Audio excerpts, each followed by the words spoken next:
Bisa jadi, Alhin ini banyak dipuja dan disembah oleh umat Hindu. Konghucu, Tao, Buddha sebagai dewa-dewi, kelompok jin ini memang menyebarkan agama pagan atau berhala, dengan mereka sendiri sebagai Tuhan yang disembah. Dewa Trimurti yang disembah umat Hindu seperti Dewa Shiva, Brahma, Vishnu, bisa jadi adalah pentolaan, raja di kalangan Gailan. Begitu juga umat Buddha, seperti Buddha Rulai, Dewi Kuan Yin dan lainnya, atau umat yang menganut paham animisme dan dinamisme. Sesembahan mereka hakikatnya adalah jin.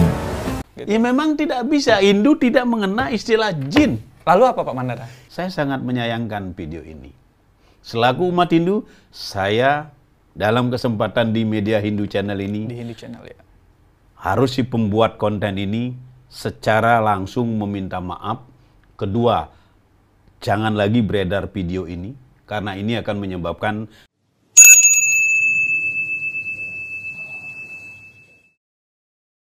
Om Swastiastu, pemirsa Hindu Channel, kembali lagi dengan perbincangan-perbincangan menarik lainnya.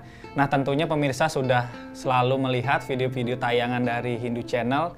Nah, hari ini akan membahas kembali tentunya tentang meluruskan. Nah, meluruskan ini kan pemirsa sudah tahulah, sudah sering melihat juga seperti apa sih.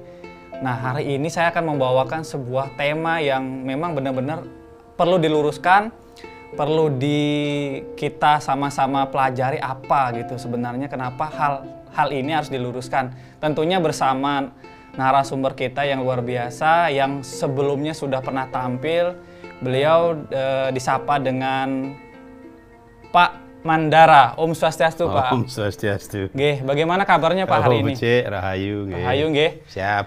Pak Mandara, hari ini bersama Bapak tentunya akan membahas tentang tema yang baru-baru ini Pak.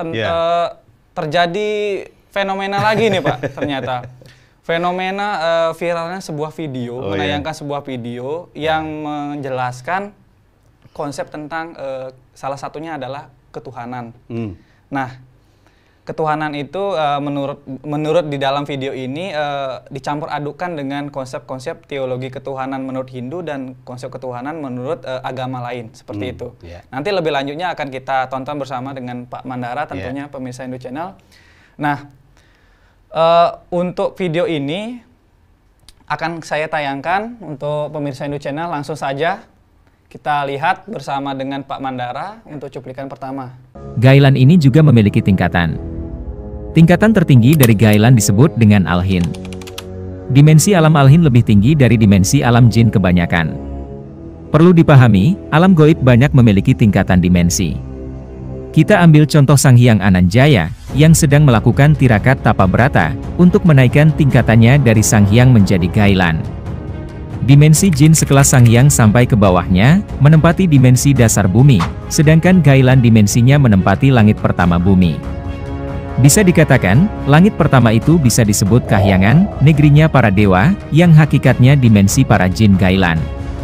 Jika dimensi mereka sama dari jin Gailan, Sang Hyang, dan jin kebon, tentunya Sang Hyang Ananjaya tidak perlu upgrade untuk menjadi Gailan.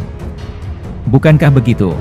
Itu Pak Mandara barusan cuplikan tentang apa yang dijelaskan oleh video tersebut, menyampaikan tentang jin, salah satunya jin, yaitu tentang dimensi kayangan. Nah, di dalam video ini menjelaskan tentang kesamaan, seperti itu Pak Mandara. Kira-kira apakah hal itu benar atau bagaimana sih Pak Mandara? Mungkin bisa dijelaskan. Baik, terima kasih Wayan. Terkait dengan video yang baru kita saksikan ini cukup menggelitik ya. Sebelum saya memberikan sebuah klarifikasi ya, ada baiknya barangkali si pembuat konten ini secara sadar harus meminta maaf kepada umat Hindu. Kenapa demikian? Karena simbol-simbol teologi Hindu digunakan di dalam narasi-narasi di luar Hindu. Ini sudah akan menyebabkan disharmonisasi kita berhubungan dengan orang-orang yang di luar keyakinan Hindu. Benar. Ya kan? Simbol loh. Benar, simbol. Simbol-simbol Hindu loh. Apalagi jelas sekali itu Dewa Siwa. Siapa Dewa Siwa? Dewa Siwa adalah dewa yang tertinggi bagi umat Hindu, diyakini makanya dia disebut dengan Tripurusa. Tripurusa. Ketika berbicara Tripurusa, dia akan bersifat Paramasiwa, Sadasiwa, dan Atmasiwa atau Siwa. Ketika berbicara Tripurusa yang bernama Paramasiwa, ini sudah tidak bisa akan dijelaskan oleh kata-kata. Nir Acintya Rupam. Sulit sekali Tuhan itu untuk digambarkan oleh pikiran manusia. Ini kehebatan Tuhan salah satu. Baik. Ketika kita berbicara konsep Tripurusa, Paramasiwa. Ya kan? Ya. Nirguna Brahman. Nir. Tak terpikirkan. Bagaimana? Sulit untuk menjelaskan. Nirguna Brahman. Paramasiwa. Turun menjadi Sadasiwa.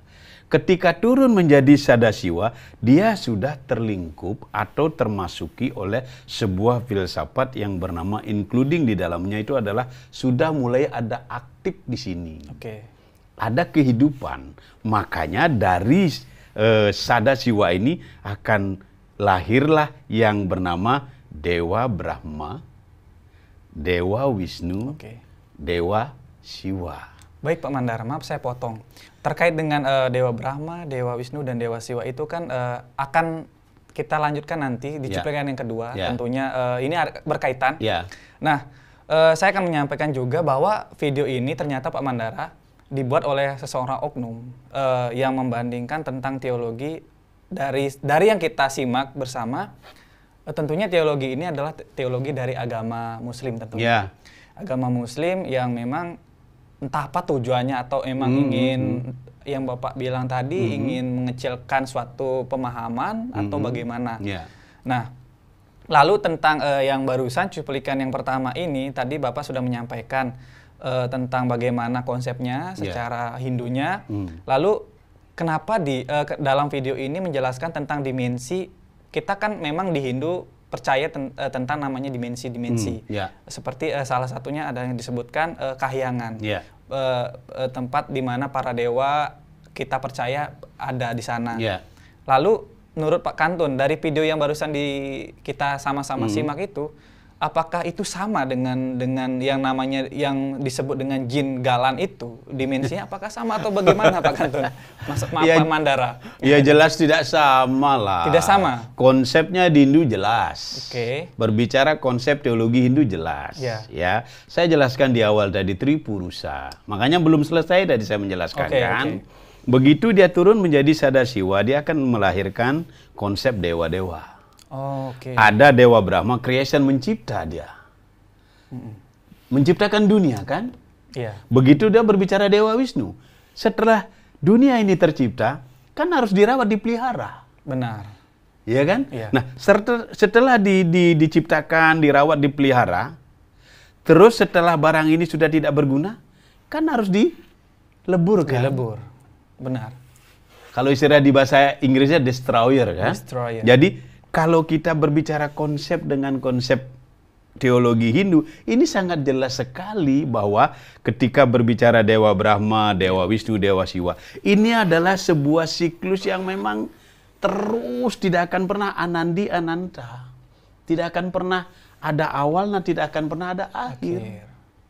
Jelas sekali di sini. Nah, oleh karena itu terkait dengan tayangan video ini, ketika dia menayangkan itu, terus membandingkan, bukan membandingkan ya, narasinya dikaitkan dengan agama dalam tanda kutip ya, Islam, kan sudah akan menyebabkan, saya khawatir, konten video ini akan menyebabkan disharmoni kita. Sebagai umat, bahwa Indonesia adalah keragaman budaya, keragaman bahasa, dan keragaman segalanya, kan ini kan harus dirawat. Keragaman ini dirawat. Ketika ada konten-konten yang mendiskreditkan, menjadikan disharmoni, apakah ini akan menjadikan kita menjadi bagus hubungannya dengan satu dengan yang lain? Tentunya kan tidak. Tentunya tidak. Oleh karena itu, ini kan sudah namanya, boleh dikatakan sudah mendiskreditkan sebuah teologi konsep Hindu. Karena jelas sekali ditayangkan di dalam video itu, apalagi dengan menayangkan Dewa Siwa berada di Kayangan. Ya. Hindu percaya Kayangan itu memang tempat para dewa, tetapi di atas Kayangan ada lagi Satya Loka yang tidak terkontaminasi oleh alam material. Satya Loka. Kayangan itu tempat creationnya para dewa untuk menciptakan lilanya. Kita ini kan lila daripada Dewa Brahma, ya kan? Kita dipelihara sampai sekarang, umur sekarang ini kan dirawat kita kan. Benar. Setelah nanti umur kita cukup dan dipanggil oleh sang kematian, bukankah itu peluburan yang bermain Dewa Siwa? Kan jelas sekali di sini. Oleh karena itu, saya sangat menyayangkan video ini. Selaku umat Hindu, saya dalam kesempatan di media Hindu Channel ini, di Hindu Channel ya, harus si pembuat konten ini secara langsung meminta maaf. Kedua, jangan lagi beredar video ini, karena ini akan menyebabkan disharmoni kita. Berhubungan satu dengan yang lain. Apalagi berbicara tentang keyakinan. Jangan pernah menyentuh keyakinan orang lain. Ketika kita memiliki keyakinan kita sendiri, maka keyakinan orang lain itu hanya cukup sebagai pengetahuan dan tidak boleh kita sebar luas. Karena pemahaman kita berbeda. Konsep teologinya pun berbeda. Tradisinya pun berbeda. Esensinya sama-sama menyembah Tuhan. Menyembah Tuhan, benar. Kan ini yang harus dirawat. Dirawat, iya. Ya, rangkaian mutu manikamnya ini kan harus dirajut. Agar apa yang menjadi kebijakan sebuah kebanggaan kita menjadi bangsa Indonesia yang dikagumi oleh umat dunia. Bahwa satu-satunya adalah negara Indonesia yang tidak ada tandingannya tentang etnis keberagaman yang dirawat begitu apik, walaupun ada mayoritas yang ada di Indonesia. Tetapi kita menyayangkan kalau sampai ada, ya, apalagi Kiai Ustadz yang sudah bersusah payah untuk merawat bangsa ini, tetapi dengan hadirnya sebuah konten seperti ini kan harus kita klarifikasi. Benar. Ya. Baik, Pak Mandara, kita lanjut. Karena videonya masih ada lagi potongannya yang memang kita perlu garis bawahi, ini harus diluruskan. Ini harus kita benar-benar kita bahas agar umat tidak salah paham. Betul. Dan ujung-ujungnya apa? Ribut. Karena berbeda pemahaman dan karena tadi yang Pak Mandara sampaikan itu tidak mengerti, akhirnya saling menyalahkan seperti itu.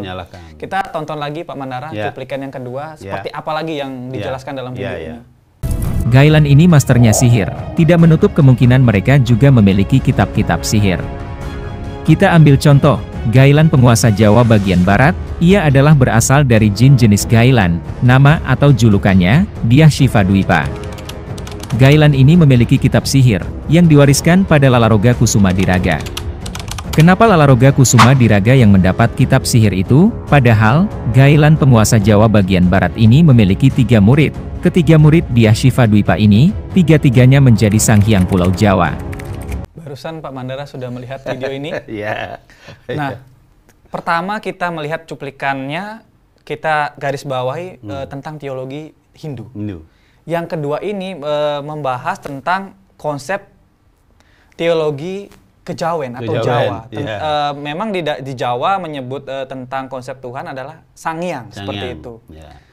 Mungkin langsung saja Pak Mandara untuk meluruskan video tersebut, biar ini tidak semakin membuat pemirsa Hindu Channel ini yang menonton, entah itu mungkin geram gitu dengan cuplikan video tersebut. Silakan Pak Mandara.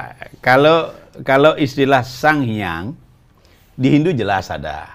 Ya, Sang itu tunggal. Yang itu Tuhan yang Maha Kuasa. Makanya disebut Sang Hyang Widiwasa. Tuhan yang Maha Esa, Tuhan yang Maha Kuasa.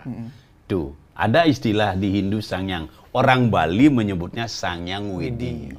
Kan gitu? Nah, kalau sekarang larinya ke konteks video yang baru kita lihat tayangan ini, memiliki 3 murid tayangan, ada lagi menyebut Dyah Shiva Dwipa. Saya belum pernah membaca buku Dyah Shiva Dwipa ini. Tapi kalau berbicara Dwipa itu pulau. Berbicara Dwipa itu pulau Nusantara. gitu kan? Nah, oleh karena itu kalau dia Siwa Dwipa ini, saya akan tidak memberikan penjelasan terkait dengan ini. Karena saya belum punya pemahaman terkait dengan buku yang dijelaskan di dalam video ini. Oleh karena itu, klarifikasi saya bahwa menyebutkan memiliki 3 murid dan lain sebagainya itu, bahwa Siwa tidak pernah memiliki yang namanya murid yang dijelaskan di dalam video. Tetapi yang dikagumi oleh Siwa itu sendiri adalah banyak penganut-penganut Siwa yang menuju kepada kesadaran puncak Siwa. Suci dia. Oleh karena itu tidak terkontaminasi. Kalau barang siapa yang datang ke Siwa, jelas sekali ini, barang siapa yang akan ingin hidup bahagia di dunia dan akan mencapai alam kemoksaan, maka menyembah Siwa. Siwa itu suci. Kalau orang sudah memiliki hati suci, pemikiran yang suci, bukankah ini akan melahirkan kita menjadi manusia yang utama, utama, dan akan bisa bereksistensi, dan akan bisa berkontribusi kepada lingkungan, paling tidak keluarga? Benar. Ketika keluarga kita bagus, apakah tidak akan bisa menyebarkan kebaikan kepada keluarga ataupun lingkungan yang lain? Kan sudah pasti dong. Dong keluarga kita baik, kita anggaplah saya ini baik, kan gitu. Karena saya menyembah Siwa. Tapi kalau menyembah Siwa dilarikan dengan hal-hal yang di dalam video ini, mohon maaf. Ya. Jadi, kenapa Pak Mandara? Ya, karena memang sudah jauh keluar dari konteks teologi Hindu. Ini sudah keluar jauh dari konteks Hindu. Keluar jalur, Pak. Keluar jalur. Maka kalau orang yang sudah, bayangkan saya analogikan dengan kereta. Bisa dibayangkan ketika kereta tidak sesuai dengan jalurnya, apa yang terjadi? Kecelakaan. Kecelakaan kan? Ini kan sama saja membuat umat celaka. Yaitulah disharmoni, salah ini. Kita akan disharmoni terkait dengan video tayangan kedua ini barusan. Gitu. Karena bagaimanapun juga umat Hindu secara Nusantara bahwa memiliki konsep Siwa Siddhanta. Jadi Siwa Maha Tuhan yang paling tertinggi yang dikagumi oleh umat Hindu Nusantara. Siwa kita. Adapun ada ajaran-ajaran lain yang melengkapi, mungkin ada Vaishnava dan lain sebagainya. Itu kan parampara yang berbeda. Memberikan warna yang cukup untuk menjadikan Hindu itu elegan, universal. Itu. Ini dia. Berarti yang dimaksud makhluk jin itu, gitu kan? Di dalam Hindu itu kan ini di dalam video ini kan mencoba untuk menyamakan sebenarnya kan Pak Mandara. Sebenarnya gitu, kayaknya memaksakan gitu. Memaksakan pemahaman yang sebenarnya tidak bisa. Beda, sangat jauh. Memang tidak bisa. Hindu tidak mengenal istilah jin. Lalu apa Pak Mandara? Hindu itu istilahnya kalau makhluk yang tersesat itu disebut preta dalam Weda. Oh, preta. Iya. Preta, Preta itu adalah makhluk-makhluk halus yang tidak mendapat penyelesaian ketika dia mati. Oh gitu, Ketika dia mati, tidak diselesaikan secara 3 kerangka dasar yang bernama ritual, maka roh-roh halus, jiwa-jiwa yang sudah meninggalkan badan kasar ini, akan menempati tempat-tempat menjadi makhluk-makhluk halus ini. Bergentayangan yang disebut-sebut dengan kayak, maaf nih, jin. Itu kan konsep orang sebelah itu. Tapi kalau di kita kan preta namanya. Makhluk halus yang tidak mendapat penyelesaian ketika dia meninggal, tidak diselesaikan secara ritual yang kita miliki. Ini dia. Kenapa dia menjadi makhluk halus? Karena memang pada saat dia meninggal itu, dia meninggalnya kecelakaan, meninggalnya bunuh diri, dibunuh, tenggelam, dan ini dia. Oleh karena itu, bisakah kita menyelesaikan ini agar tidak menjadi gentayangan? Hindu memberikan kontribusi yang luar biasa jawabannya. Apa itu? Ritual, upakara. Penyelesaian itu upakara. Makanya Anda kenal Bali. Iya kan? Siapa yang nggak mengenal Bali? Seluruh dunia mengenal mengakui. Gitu. Karena itu dia, upakara ritual itu yang menjadi penyelesaian untuk makhluk-makhluk halus yang memang matinya tidak wajar. Sekali lagi preta. Preta. Istilah di Weda Preta. Tidak ada istilah jin itu, silakan orang lain memberikan jin apapun dan lain sebagainya, silakan saja. Tapi Preta itu kalau di Bali lagi lebih dikenal lagi dengan nama Banaspati. Banaspati itu pohon besar artinya. Banaspati, iya, pohon besar. Dan memang makhluk-makhluk itu tinggal di pohon-pohon besar, makanya disebut dengan Banaspati. Pantesan orang-orang percaya pohon besar, maka dari itu kita ini sudah dari perjalanan sejarah agama, dari animisme, dinamisme, panteisme sampai kepada monoteis, itu kan penyempurnaan siklus tentang perjalanan spiritual kan? Oke. Baik Pak Mandara, kita lanjutkan lagi nih, menyambung dari pembahasan yang tadi tentang terkait dengan, karena ini sangat berkaitan semua tentang Trimurti. Tadi awal-awal kan Pak Mandara sudah menyampaikan tentang Tripurusa. Ini berkaitan juga dengan cuplikan yang ketiga, kita tonton bersama. Baik. Pak Mandara. Bisa jadi, Alhin ini banyak dipuja dan disembah oleh umat Hindu, Konghucu, Tao, Buddha sebagai dewa-dewi. Kelompok jin ini memang menyebarkan agama pagan atau berhala, dengan mereka sendiri sebagai Tuhan yang disembah. Dewa Trimurti yang disembah umat Hindu seperti Dewa Shiva, Brahma, Vishnu, bisa jadi adalah pentolaan, raja di kalangan Gailan. Begitu juga umat Buddha, seperti Buddha Rulai, Dewi Kuan Yin dan lainnya, atau umat yang menganut paham animisme dan dinamisme. Sesembahan mereka hakikatnya adalah jin.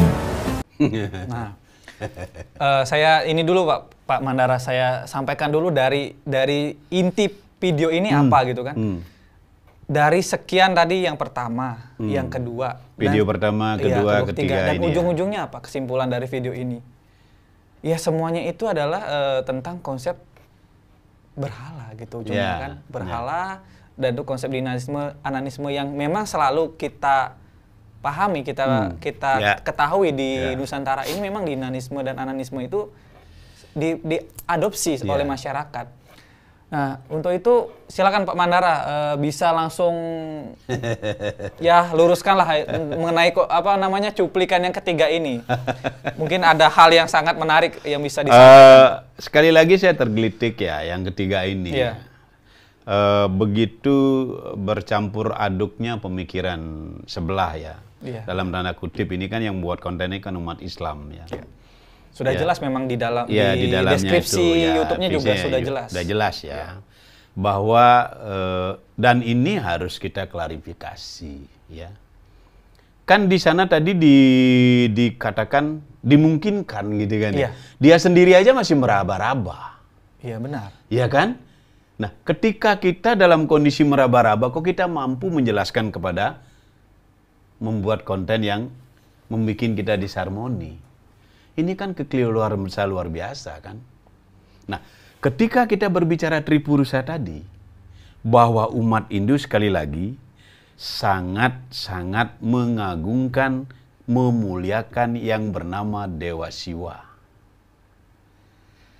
Untung saja kita umat Hindu ini adalah sangat welcome, sangat damai untuk mengedukasi umat agar tidak terjadi hal-hal yang di luar yang kita sangkakan, kan gitu.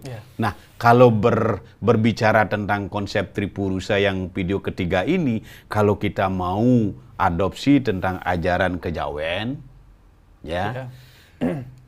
saya pernah membaca bukunya tentang penelitiannya Profesor Dr. Slamet Mulyono. Profesor Dr. Slamet Mulyono. Profesor Dr. Slamet Mulyono. Bahwa beliau di dalam penelitiannya jelas menemukan yang bernama buku Sudamala. Buku tentang apa itu? Buku tentang penyucian, di mana ini hasil susastra yang sudah dilahirkan pada zaman Kerajaan Majapahit. Nah, ketika berbicara Kerajaan Majapahit, pada zaman itu sudah melahirkan namanya sastra yang bernama Sudamala. Kalau di Bali ini digunakan kekawin, kegitaan untuk menggunakan agar orang-orang di dalam melakukan hubungannya kepada Tuhan, memuja Tuhan, maka lantunan gegitaan kekawin ini sangat mengundang sugesti menyucikan orang. Buku Sudamala ini. Nah, kalau di Jawa saja, orang sekaliber Profesor Dr. Slamet Mulyono mengatakan susastra ini adalah susastra sangat bagus untuk meningkatkan kesadaran umat. Benar. Oleh karena itu, di Jawa diadopsi lagi yang bukunya bernama Manik Maya. Orang Jawa menyebutnya Manik Moyo. Manik Moyo. Iya. Jadi apa? Manik Maya ini Semar. Oh ya, yang dalam video tadi kan ada itu memang simbol itu Semar sih, itu yang tadi itu kan ada Semar itu. Iya, benar. Manik Maya. Kenapa Semar? Semar ini diturunkan oleh Tuhan untuk mengajak umat manusia agar selalu di jalan kebenaran. Berarti dalam video itu sudah salah besar sekali. Iya. Dia tidak mengerti konsep itu. Oke, berarti apakah ini... Dan konsep itu dibawa ke negatif kan? Iya. Iya. Bukan dibawa ke hal-hal yang positif, mengedukasi. Iya, benar. Apalagi zaman sekarang media teknologi sangat mudah sekali toh. Iya, semua orang dengan tinggal menonton, klik sudah mendapat. Saya khawatirnya ketika orang pemahaman konsep teologi, baik teologi apapun, ketika menonton ini, maka dia tidak memiliki pengetahuan konsep teologi ini, kan akan menjadi kacau dia di dalam mengembangkan dirinya dalam lingkungan hidupnya. Benar. Karena mendapat konsep nggak benar toh. Iya. Makanya terjadilah gerakan yang namanya radikal. Iya, Pak. Sarkastis kepada orang, tidak empati, tidak menolong. Loh ya kan? Iya. Mestinya kita ini memiliki ilmu pengetahuan digunakan ke hal-hal yang positif. Hal-hal yang baik, membantu orang ketika susah. Ya toh? Ketika ada orang tidak makan, kita bisa memberikan makanan, pengorbanan kan? Iya. Nah, ini kan yang terpenting dalam hidup. Benar. Kalau seperti ini, apa yang akan kita bisa Ujung-ujungnya tumbuh kebencian, Pak. Itulah disharmoni ini. Ini sudah kena undang-undang ITE nih. Ini sudah kena berarti? Kena. Oke. Bagaimana konsep teologi di narasinya? Iya. Umat Islam kok di situ. Iya. Narasinya Islam, konsepnya teologi. Hindu. Iya. Mencampur adukan keyakinan seseorang ke dalam ranah keyakinan yang dimiliki. Ini salah besar. Tapi sebuah diskusi dibangun untuk memahami konsep-konsep teologi di dalam akademik di universitas sangat dibenarkan. Iya. Untuk suatu karena orang-orang sudah sadar di situ. Iya. Di dalam komunitas kampus itu orang-orang udah terdidik. Iya. Tapi kalau di media massa, apakah mayoritas masyarakat kita sudah terdidik? Belum. Ya bisa dikatakan belum, bisa dikatakan iya kan? Benar, Pak. Benar. Masih jauh dari harapan. Iya. Tapi kita sudah saksikan Indonesia sekarang sudah lebih hebat kan gitu. Iya. Ya toh? Benar. Karena sudah terdidik begitu. Tapi kan masih banyak juga masyarakat kita yang di bawah garis kemiskinan yang belum mengenyam pendidikan. Benar, Pak. Benar. Kasihan memang untuk masyarakat yang belum sampai di sana. Nah, ini sangat saya disayangkan. Jadi intinya pesannya apa nih sebenarnya? Wah, untuk masyarakat ini, Pak. Pesan saya untuk masyarakat Hindu di seluruh Nusantara. Ya. Kembali kepada Vedic. Back to Vedic.